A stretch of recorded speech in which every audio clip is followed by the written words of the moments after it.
Let's do a shot first. I've had this hotel for 8 years now. Used to hate the big city. Now I kind of miss it. Just trying to save enough money, find me a good man, and get the hell out of here. I'll be right back. Hey, little lady. Won't you just have a seat? I've got to go to the kitchen. Better that. How about in my lap? So, gentlemen, is there a problem? Yeah. You.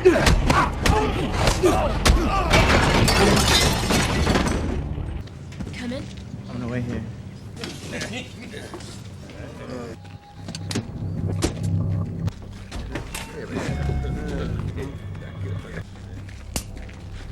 Can I help you with those candy bars? What did the old fools have to say? Anything interesting?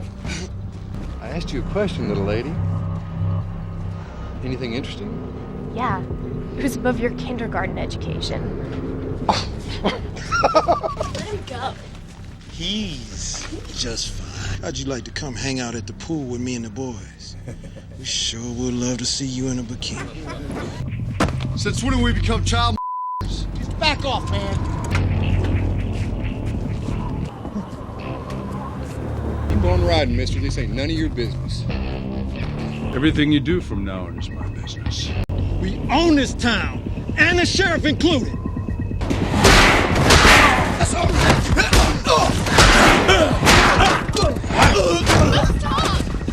You tried to help me.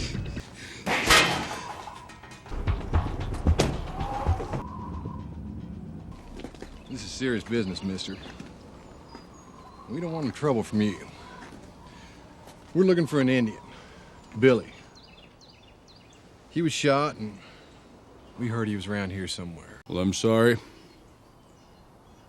Can't help you, boys. Looks like we might have ourselves a little problem here now, don't we? Nobody better stand in my way.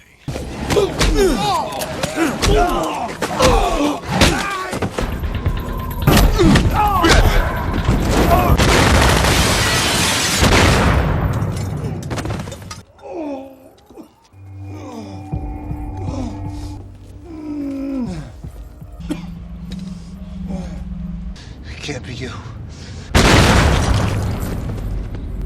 It's me. The story begins with a priest and former Marine named Ryder entering the desolate Texas town of Bunyan on his 1971 chopper motorcycle. As soon as he parks his bike, he witnesses local gang members brutally assaulting Billy, a Native American teenager, over a $2,000 debt.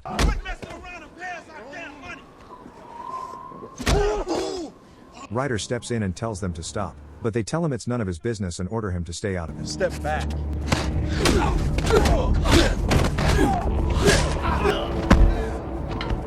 Ryder quickly incapacitates the gang members using martial arts.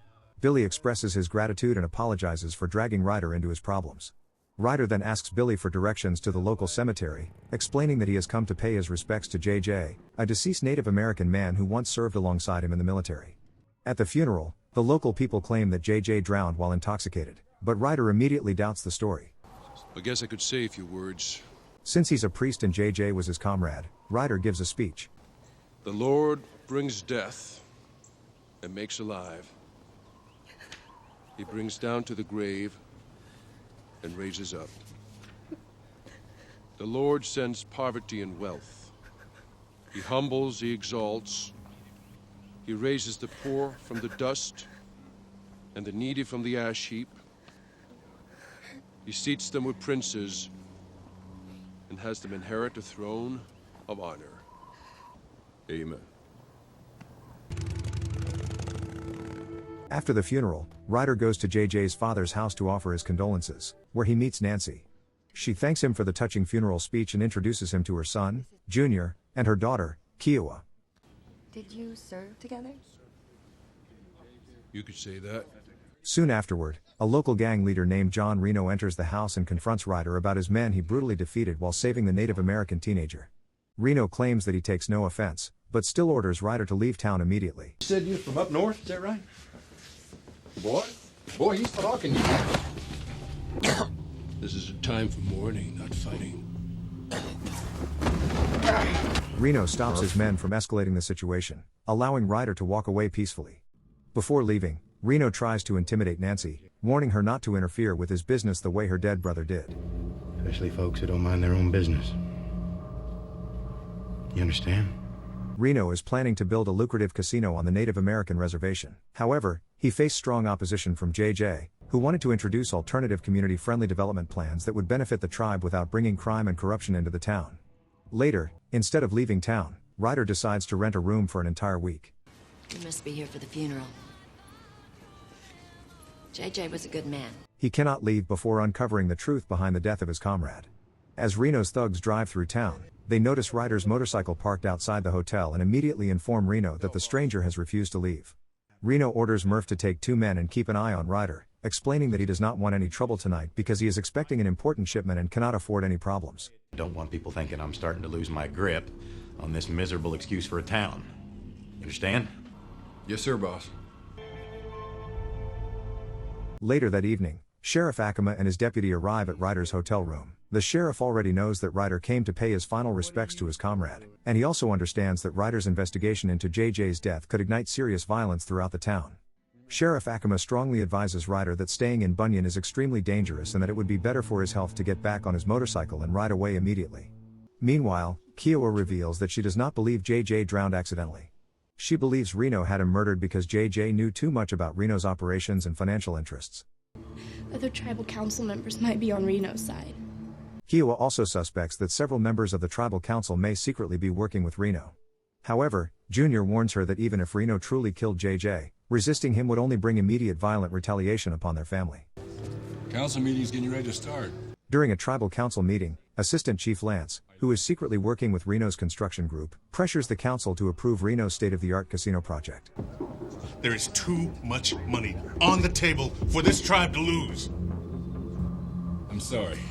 However, Chief Dan and several council members remain deeply concerned about the destructive social consequences the casino could bring to the reservation.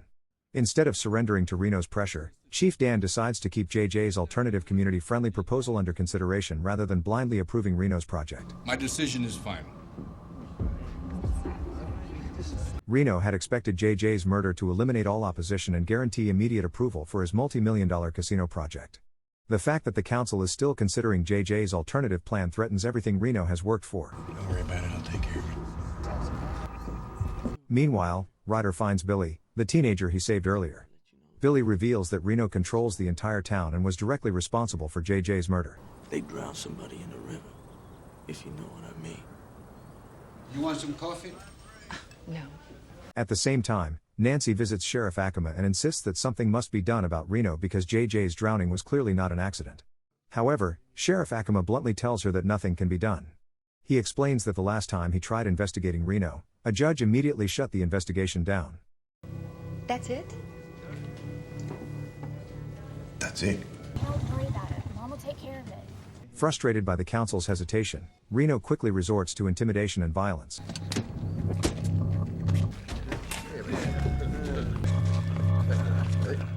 His henchmen assault Junior and corner Kiowa, ordering her to tell Nancy to completely withdraw JJ's proposal from tribal council consideration. She needs to drop that idiotic gaming proposal first.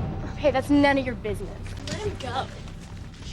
Just as Reno's men begin roughing Kiowa up, Ryder arrives on his motorcycle and steps in. Keep on riding, mister. This ain't none of your business. Everything you do from now on is my business.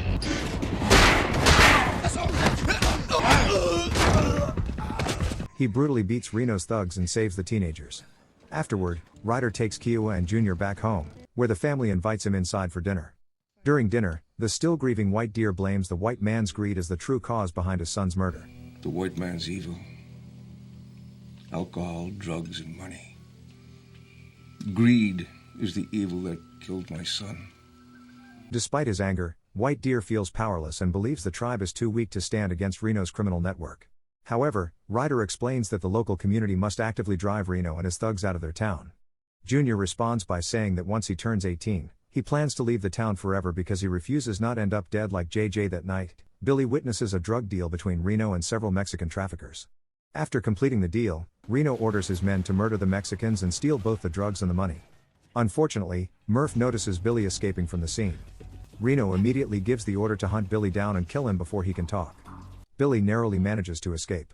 All right, that's enough. Come on back to the boat. Let's get out of here. No more killing. Later, Lance warns Reno that his violent methods are attracting too much attention. Lance reminds Reno that he promised the casino project would move forward smoothly once JJ was eliminated. Determined to remove every obstacle standing in his way, Reno decides that Nancy and her family must also die. You see, now I gotta wipe out the whole family just to make my point. That's what I'm talking about, your methods, man. Yeah, they're effective. Every time. Side pocket. Meanwhile, Ryder is spending time talking with several children whom White Deer regularly teaches. Suddenly, Junior calls for Nancy to come quickly to the old campground near their home. Junior has discovered Billy hiding there with a gunshot wound in his arm after escaping Reno's men. They quickly bring Billy back to the house and begin treating his wound. Not long afterward, several of Reno's men arrive demanding to know Billy's location. We're looking for an Indian, Billy. He was shot, and we heard he was around here somewhere. Can't help you, boys. Looks like we might have ourselves a little problem here now, don't we? Nobody better stand in my way.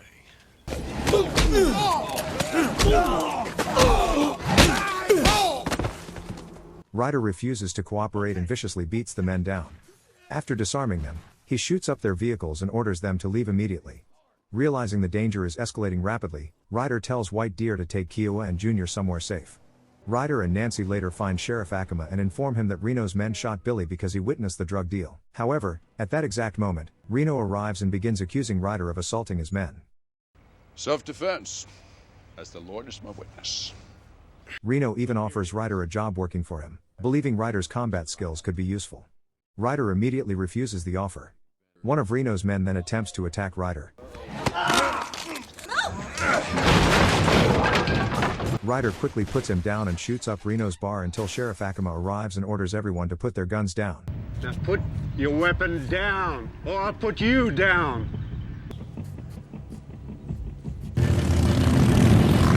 Later that night, Reno calls Jaffe, the leader of a violent biker gang, into town. The bikers are the real investors Reno is trying to build the casino for. Jaffe angrily scolds Reno for ruining the drug deal and failing to eliminate the witness. You got a murder witness running around free that should be dead. And to top it all off, we still don't have a casino. Later that same night, Jaffe finds Billy intoxicated and murders him in cold blood to permanently silence the last witness. Afterward, Jaffe and his bikers storm the hotel where Ryder is staying and brutally attack the hotel owner. 2 deputies arrive and attempt to arrest them, but they are quickly overwhelmed, outnumbered, and mercilessly gunned down.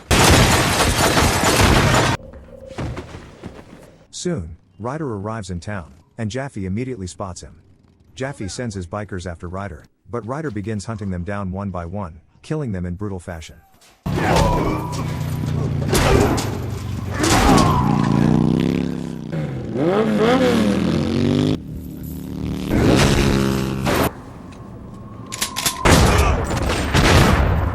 At the same time, Sheriff Acoma finds Reno inside the bar with his 2 main henchmen. The sheriff finally takes action, killing Murph and Gomez before knocking Reno to the floor. Meanwhile, Ryder finally confronts Jaffe and shoots him dead using the same gun Jaffe used to murder JJ. The story ends with Sheriff Acoma finally arresting Reno and putting him behind bars. With justice finally served and his fallen comrade avenged, Ryder decides to leave the town of Bunyan behind and rides away on his motorcycle. Subscribe for more dramas like this, and don't forget to like this video, it really helps the channel grow.